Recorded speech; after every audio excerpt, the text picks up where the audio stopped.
Hey there, this is Quinn the Warlock, and this is my rogue, Roguee. I know it's not really the best name, but it's all I made this character 4 or 5 years ago, and it's all I could think of really at the time. I'm actually pretty surprised now that I actually got the name Roguee, which is just rogue with an extra E. I guess it'd be rogue, just but I just like calling them Roguee. So at the moment, Roguee is an assassination rogue, and I'm working on getting into subtlety, but I don't know. I just like assassination more at the moment, but it's all really preference. I think subtlety, to be honest, is the better spec at the moment. But I'm having just a lot more fun with assassination and everything assassination can do, and the intense burst that assassination has using vendetta and things like that. All right. So talents. All right. This is my talents right here, and I'm basically copying the rogue Mercator. If anyone has heard of him. He's an assassination rogue as well, and what he's known for is being able to take on 5 of the same class at once without breaks and living, and this is primarily because of the talent's quickening, which increases all healing effects by 20%, improved recuperate, which causes recuperate to heal for another 2% of your maximum health, and reduces all damage taken by 6% while your recuperate ability is active. 3/3 in deadened nerves, which is just basically like 10% more less damage taken, and just that's awesome. That's what you're getting from resilience, and the more damage the less damage you take, the better. And venomous wounds, which is probably one of the better talents of the entire rogue tree in general, because each time you rupture or grot deals damage to an enemy you've poisoned, you have a 60% chance to deal 2,867 additional nature damage and to regain 10 energy.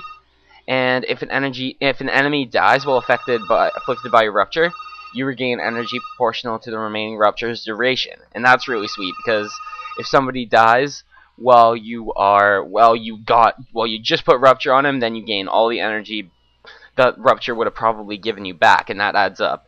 And the reason I don't have cut to the chase, which seems like a lot of people would want, is basically because with the setup that I have with assassination, I need all my combo points for rupture and for recuperate and for envenom in order to keep everything up.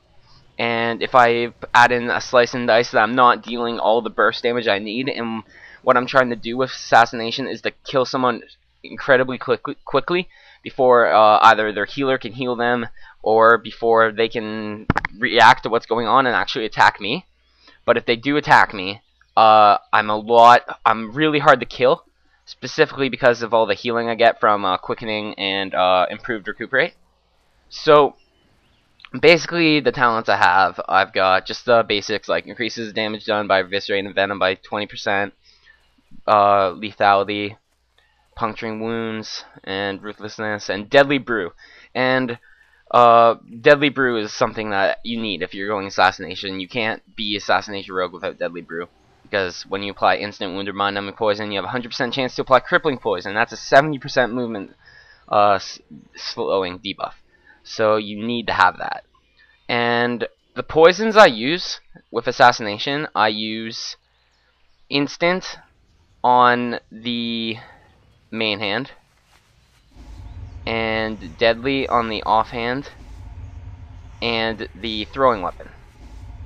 And a lot of people would probably think, why not use wound poison or mind numbing poison? And the reason for that is because the mastery with an assassination rogue is that your poisons deal more damage, and especially with talents such as vile poisons and master poisoner, it makes it so that you really want to just do the damage poisons, and because the instant poison and deadly poison do the most damage, and with deadly poison on your offhand you can apply it with shiv and with your throwing weapons because of talents in the assassination tree.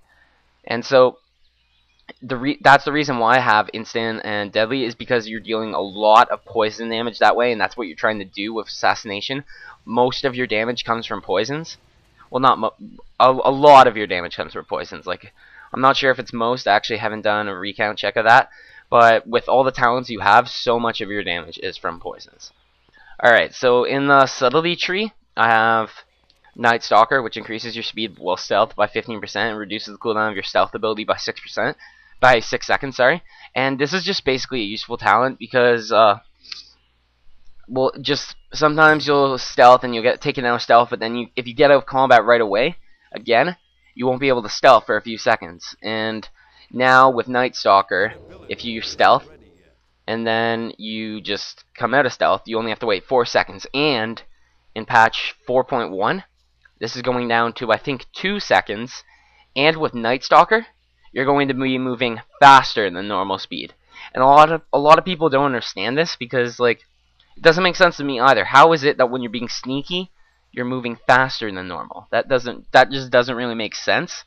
But I don't know. We're gonna take what we can get, and now we'll be moving faster than people who are just running normally. We won't have to proc sprint in order to just catch people. And then I have Relentless Strikes, which means that your finishing moves have a 20% chance per combo point to restore 25 energy. And so just if you have 5 combo points and you use a finishing move, you get 25 energy back, and that's always helpful. And then I have Elusiveness, which reduces the cooldown of your Vanish and Blind abilities by 60 seconds, and your Cloak of Shadow abilities by 20 seconds. And then I have Opportunity, which increases the damage dealt with your Backstab, Mutilate, Garrote, and Ambush abilities by 10%. And obviously, I would like to put 2 more talent points into that. But just with improved Recuperate, I can live a lot longer. Like, if you went onto YouTube and you watched Mercator's videos, you would see exactly what I'm talking about. Because if you have a full Recuperate up, you're healing 5 or 6k per tick. Plus, you're taking 6% less damage in general while Recuperate's up.